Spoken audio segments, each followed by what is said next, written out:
Nous allons voir maintenant la préparation du chantier.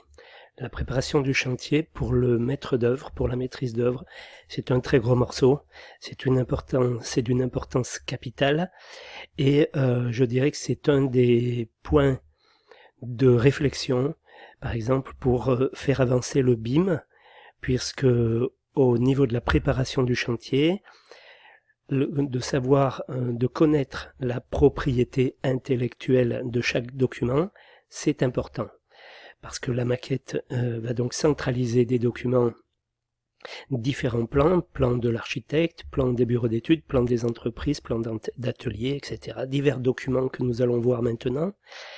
Et pour tout ça, l'important est de savoir à qui appartiennent ces documents au niveau du BIM. Pour ce qui est des chantiers, on va dire en préparation traditionnelle, c'est également une partie très très importante.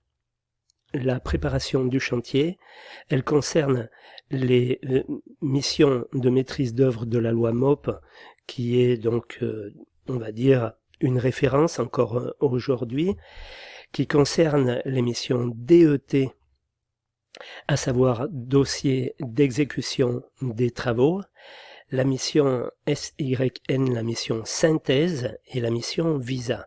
Vous allez comprendre ça au fur et à mesure de l'avancement de ce document qui est très volumineux, un petit peu long, exhaustif et qui vous permet de connaître, je dirais, ce que vous avez à faire et quels sont les documents que vous avez donc à rédiger, entre autres, à contrôler par ailleurs, à synthétiser et à viser.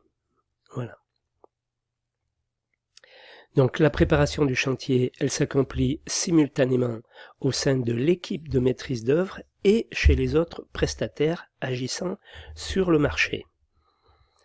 En fait, l'objet des réunions de coordination elle fait l'objet de réunions de coordination permettant de faire la synthèse nécessaire à une réalisation cohérente de l'ouvrage.